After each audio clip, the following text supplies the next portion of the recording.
Sports Minutes with Ziaul Raushan.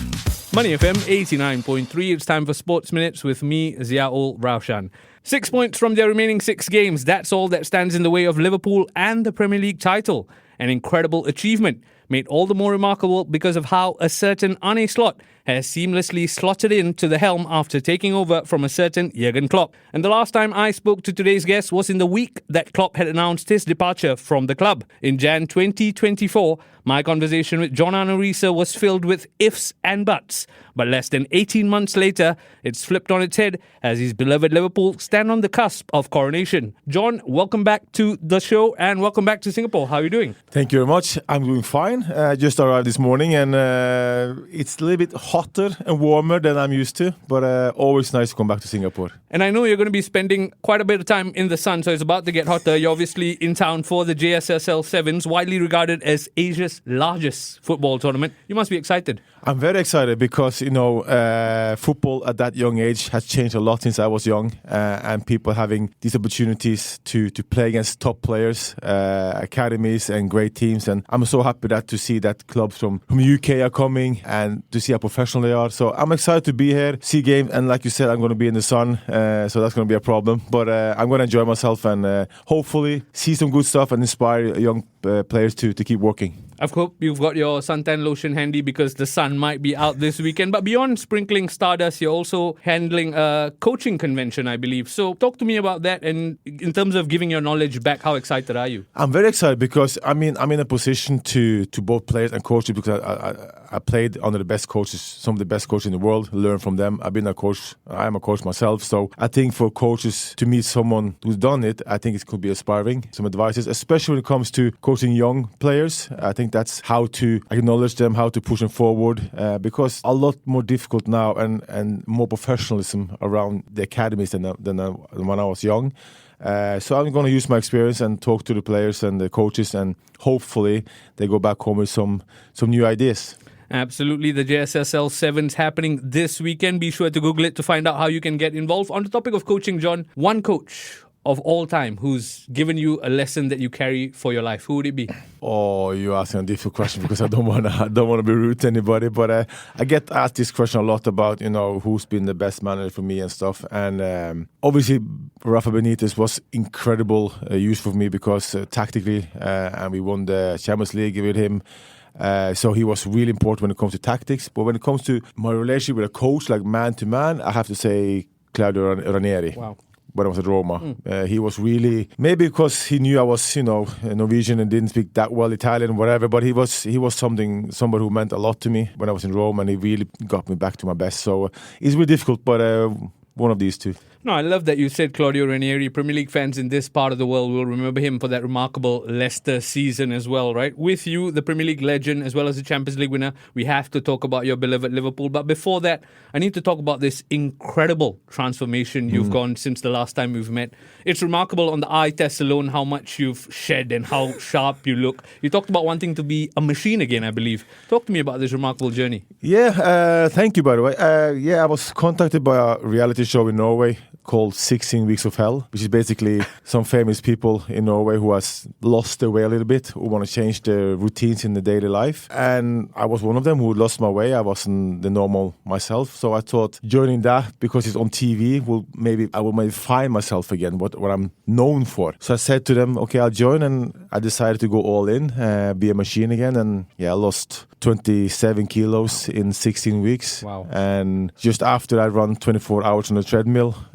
So I'm feeling back to my normal self, looking like my normal self again. And not because of the kilos, but more because mentally. Because I think the mental challenges for men and women, but especially for men, is up there. And I was so mentally down. I was so low in energy, and I was fooling myself. And as soon as I started eating healthy, working out normally, my energy level got up. I started smiling again. I felt fresh again. I was never tired again. So it all connects together with fitness and diet. And now I met my friend Ian yesterday, and he didn't recognize me.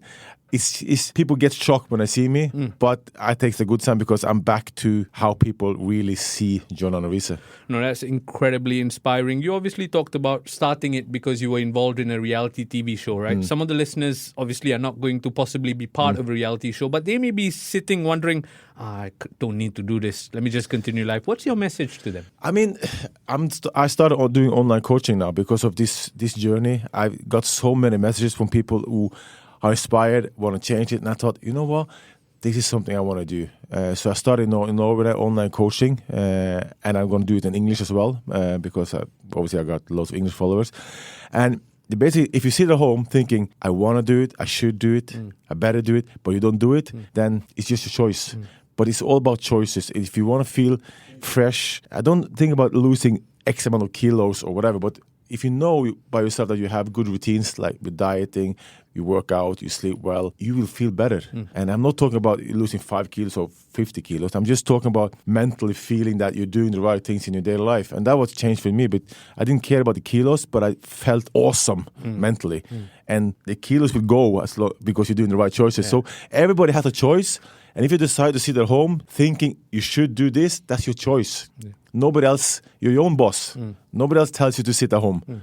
So you have to decide, if you want to change, you really have to make that choice by yourself. So basically my advice is make the right choices for you, nobody else. Loud and clear. I hear that loud and clear. You set out a goal to become a machine again. You look like a machine again. On the topic of machines, your former club are very much a well-oiled machine at the moment. They're closing in on that title. But before we talk about football, I'm keenly aware that we are speaking the day after the 36th anniversary of the Hillsborough disaster. As a former Red yourself, what does this mean to you and what memories do you have? It's a very, I mean, I've been, even though if you haven't played for the club, you know, you still respect that date and that disaster. But being 7 years at Liverpool and being able to be at Anfield when they have, it's wrong to anniversary because it's a sad thing, but you've been there with the people who have been affected by it every year. And it's a disaster that for every member of the club means a lot. And even though I wasn't there, you're part of the club and the history, and you have family or friends who know somebody who's been affected by that. So we are full aware of our responsibility towards that date and that disaster, and we want to do our best to give back to them, and that's why also the players turn up to this at that date to pay respect, and it means a lot to players. And I mean, it's a little thing we can do it just to show our respect. Absolutely. It's such an important moment in Liverpool's history, not necessarily for the good reasons, but it's important we respect it, regardless of whichever club we support. Let's talk about football, though. Liverpool are very, very close to closing in on that title. When we spoke last year, you seemed uncertain. Are you surprised at the impact Arr-neh Slot has had? I'm surprised of how quickly Slot managed to get his ideas into the players and how quickly the players reacted and responded to the changes. Didn't know much before, but I know during the season how incredibly detailed he is. You know, nothing is by coincidence. You know, he works extremely hard to get his ideas in. But yeah, I'm surprised of how well it's worked and how good they looked the whole season. I expected a bigger dip of form than they had. There's a few games they draw and stuff like that they should have won, but and they're now so far ahead of the other ones. That's a surprise, yes. Yeah, it certainly is, but I have to ask, we talk about running away with the Premier League, right? There have been early exits in the FA Cup as well as the Champions League. In any way, shape or form, do you think that will sort of cloud the achievements he's going to achieve in his first season? I'm sure he's disappointed of the Champions League run with PSG because of the winning the group first and then meeting PSG. I think that's a disappointment, but you know that's part of the Champions League. But you can't take away anything from the season because I mean, nobody. I don't even himself thought that they're going to be up there fighting for the title and running away with it before the season. I think so. No matter what happens in the cups and everything, winning Premier League is the main target for anybody, and especially for the fans and the players. So, and he's going to do that, and you can't take away that unbelievable achievement, especially taking over a team after Jurgen Klopp, changing a little bit, putting on new stuff on it, and then still just flying away with it. Absolutely. I'm in the company of fullback royalty, so it's only fair I zoom in on a few players in the Liverpool squad with the fullbacks in particular. Let's talk about Trent first. Yeah. He's a bit like Marmite. Some people like him, some people don't. Where do you stand? No, I love Trent. I mean, The footballer Trent and his qualities are unbelievable. Yes, he has some weaknesses in defense and stuff, but I mean, every player has a weakness, but it's about talking about his strengths and if he can reduce his weaknesses. And I think he improved defensively, especially in the beginning of the season, first half of the season with Arr-neh Slot. But now I think people are torn between if he's leaving or not. I think that's a big question. I don't think anybody talks about his qualities because he's an unbelievable fullback and a football player. But I think now people are starting to like or dislike him because of his choices, not because of the footballer he is. So let's talk about that, the speculation about him possibly leaving, right? As a former pro yourself, where do you stand on it? Do you understand the pull of Madrid? I think I'm reading into it. And you see Jamie Carragher saying that he thought he was going to stay because of what he said, young age, and some people. And I understand all that, but at the end of the day, he's a football player. He's a local player. He's won everything with his club, and he's proved that he's the top man right back. For a footballer, sometimes you need another challenge. To be able to perform, to be able to put in the work, to be able to consistently stay up there. And for some players, that might be a change of club. I respect it if he goes to Madrid because he might need a new challenge or test himself against a different league or whatever. But at the same time, you're playing for a team who wins titles. So that's why it's difficult to understand what his mind is on. Is he going to be staying because he wants to be a local hero? He is a local hero. He'll always be a local hero. Yes, some fans will be disappointed and angry when he leaves, if he leaves. Like South American players, they will think, I want to go to play for Barcelona or Real Madrid. But for European players, Premier League. So you have to understand that people think differently. And that's the case here. You have to just respect Trent for his choice. But could he have done differently in the process? Maybe. Because there's too much speculations, there's too much back and forth. He's not saying anything. And that means people start talking and about things they might not even know anything about. They just put it out there. So he could have maybe done it differently. But I understand and respect if he decides to leave because of his own career and he wants to get a new challenge. But he's a local player and hopefully he'll stay. Time will tell how that one pans out. From right to left, let's talk about Robbo Andrew Robertson. Yeah. You think it'd be harsh of me to say his best years are behind him? I think it's going to be very difficult for him to get back to the level he was at his best. But I think this season, and I can feel it myself because I've been there myself. When you're at the club for so long, you tend to get complacency. Like you get too comfy in your position at the club, and you think you work hard enough, but maybe you lack 5 or 10%. In your work rate in the preseason, your focus or whatever. I'm not saying he's doing that, but I can understand that kind of dip of form is. It's going to happen. So now I really hope, I do know that Robertson he knows that he hasn't performed up his level. So I think, and I'm also thinking that Tsimikas is not the right cover because he doesn't challenge Robertson hard enough. So I hope, and I do think that Liverpool will get a new left back to be the first choice. I don't know, but to challenge Robertson, so Robertson has a chance to react a little bit because Robertson knows he needs to step up. So we'll see. But this season, Robertson has been below his level, and you can see that just in the last few games as well, that he hasn't performed well. He's always involved in something happening, and he never used to be that. So that happens, but he needs a challenge, and I hope Liverpool gets a new left back to push him, and then we'll see what happens. In terms of challenge, could a Norwegian feeling like a machine now possibly provide him that challenge? No chance. I can challenge him in other stuff, but not in the football wise. But no, I think I actually been asked if I want to play football again in Norway because of the transformation. But no, I'm happy where I am. But no, I just think that any footballer needs sometimes kick behind just to restart a little bit and know that you need to perform best. Because when I left Liverpool, it was the same with me. The last season before I left was I wish someone told me that you need to step it up. But I was maybe 5-10% below my normal self when it comes to. I wasn't the first in the gym. I wasn't the last after the gym. All this kind of stuff. And when you do small things, you don't perform 100%. And if you don't perform 100% at the club of Liverpool, they just get another one. That's the high level. You need to perform every single day. I think that got me, and I don't want it to happen to Robertson. And John, you're clearly a football man. You watch a lot of football. You used to occupy that left-back berth as well. Any names you think would fit the bill in terms of giving Robertson that competition?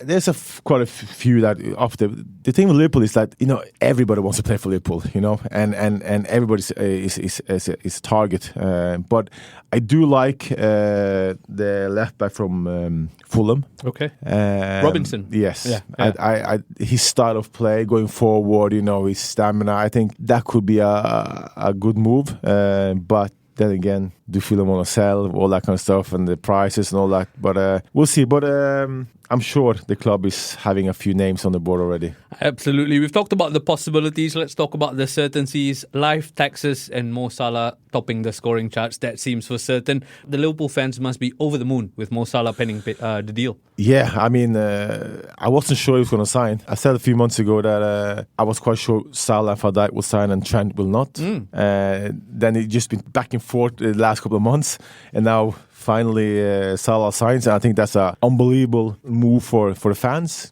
But then again, it puts pressure on Salah as well, because the numbers he's had this season, and well, every season, but especially this season, has been unbelievable. And I think that's also because he's been so relaxed of his situation, because he knows that if he doesn't sign, he can go wherever he wants. So he's not been stressed. Maybe this can also give him a fact that he can play even better next season. We don't know. But yeah, it's a great sign of challenging from Liverpool. And Salah, who had probably offer from all around the world, decides to stay another 2 years. It shows the Liverpool's intent of fighting for titles. Absolutely. They're just missing at least one player I really hope signs now, and that's Van Dijk. And that's exactly where I'm going to come to, Van Dijk. Liverpool haven't confirmed it, but other sources seem to have confirmed that he's more or less done. Do you think he's the most important signing Liverpool have made in modern history? Yes, by far. And even if I could choose one player out of the three players we are talking about now, I would say sign Van Dijk. Wow. Because yes, Mo Salah has the numbers, goals and assists, but Van Dijk, he makes everybody better around him. His calmness, his leadership, his style of play, his defending, his presence. It just gives Konate or whoever is around him that belief they're good enough, and the players in front and the keeper and the fans. His presence just gives everything, and even I get comfy when he plays, So I think for the club, he's the most important sign they need to do, because if he doesn't sign, that could be a big issue for transfer window. Absolutely, and the Liverpool fans who are listening in are smiling from year to year, because they will believe everything you said. We talked about the club needing 6 points from the remaining 6 games. I had a quick look at the fixtures. They could secure it on Sunday, the 27th of April against Tottenham at home. Have you got your tickets? No, but to be honest, I love Anfield, but it's when you go there, you don't get to see the match off, because it's you want to talk to fans and you get all that kind of stuff. So to be honest, I love being at Anfield, and if I work for TV pitch side, that's different. But sitting in the stands, it's always like with the fans, which I love, but then you don't get to see the game. Absolutely. So I'd rather just go to a pub or sit at home and watching a big game, because then I can really watch the game. Yeah. I'm sure obviously I'm 100% sure they're going to get the title. When, I don't know, but it would be nice to secure it at home. That for sure. Absolutely. And do you think winning the title is the crowning achievement for any player, right? But do you think this one means extra much? Because the last one was during the pandemic, so they couldn't fully celebrate. Yeah, you've seen some of the players and some fans also have been talking about this, that now it really feels real, because it's been a normal season, a tough season, Slot coming in, nobody expected it and all that kind of stuff, and they're still just flying away. So this one will feel different than the last one because of what you said. But and it's also, if I'm not wrong, it's the same amount as United as well. 20, yep. Yeah, so this means so much on different areas, and it's also a big achievement coming where Liverpool has been so loyal to good at players they bring in. Yeah. The manager they bring in, and the way they are structured as a team, they use money, but it seems like they're thinking really hard with the players they choose, and I can't wait to see what Slot is going to do next. Because I'm sure he's going to bring a couple of players in and a few players out. Absolutely. I was hoping as a Manchester United fan you don't bring up that fact, but you have hit me where it hurts, I guess. United. But let's talk about another rival, and that's Arsenal, right? Oh, you skip United, yeah? You skip United. United give you nothing to talk about at this point. Even I admit that. I bring up Arsenal because when looking at the fixtures, I saw 11th of May as the day that Arsenal come to Anfield. Yes. By all accounts, Liverpool could be champions by then, and online chatter is all about this guard of honour that Arsenal would have to give to Liverpool. Yeah. As a player, does a guard of honour mean anything at all, or is it just for the fans? I mean, it's for a player. I mean, you want to show respect to the other team's play because you know the work they put in as a player to win that title. So for me as a player, respect, and I would do it any day. It doesn't matter who, because it's the achievement. You know what's behind that achievement as a team and for the players. So yeah, I would do it easily. It doesn't have to like it, but it shows respect for the season they've had, and I wouldn't mind Arsenal doing that for us. That would be a nice thing, but I'm sure the teams will do it because everybody can see Liverpool this season has been by far the best team throughout and played unbelievable football. So I'm sure that the other teams will respect. Yeah, absolutely. The eye test doesn't lie. The table doesn't lie. Liverpool have been miles above the rest. But I have a question for you in terms of Arsenal. We've talked about Liverpool dropping points here and there. I think recently there was a loss to Fulham, a couple of draws. Yeah. If Arsenal were more on the pace, could they have done better? Have Arsenal themselves to blame for the way their title charge has faltered? But I think the Premier League is tighter than ever, and the games that you draw, like Arsenal done a few times, they draw a few games that they shouldn't have drawn. That's because the Premier League is so tight, and you have to have the quality and individual skills to win those games. And that's where Liverpool have been crucial. They won the games that have been tight, and Arsenal this year have I'm not going to say slipped up, but they had too many draws. And Ronda staring, careful. Yeah, no, but it's too many games they should have won on paper. They haven't, but that's not coincidence because what happened last year, So it is part of the quality they have in the team and the mental strength they have in the team and the individual players they have in the team. So it's no coincidence, and it's not luck that Liverpool is winning and Arsenal not, but that's been the problem for Arsenal the last couple of years, that they haven't been able to go all the way throughout the season. But then again, all respect to Arsenal because they are looking good in the Champions League. They're looking brilliant in the Champions League, and I have to say they play some amazing football. They do. I have no problem saying that a rival is playing good because I see it. Because I don't like them doesn't mean I have to say they're playing bad, because they're not. And beating Real Madrid 3-0, you have to be a good team to do that. So yeah, I'm very happy for Martin Ødegaard, fellow Norwegian, that they're doing well because it's been a hard road, but I'm sure they're also disappointed that they are so far behind in the Premier League because what happened last year, and the games they slipped up have been games they should have won. I just have a second last question about a team that's been second best all season, and this is of course my beloved Manchester United. You had a gleam in your eye. It would be amiss of me not to talk about it. I kind of know the answer to this, but I'm going to ask you anyway. Any sympathies for what Manchester United are going through at the moment? Not sympathy, but I mean I understand the media and the social media and the fans and everything around. It's hard to stay in that kind of situation for the players and the coaches and the club. So it's no sympathy, but I understand it's got to be really difficult, especially for players, because I'm talking players' perspective.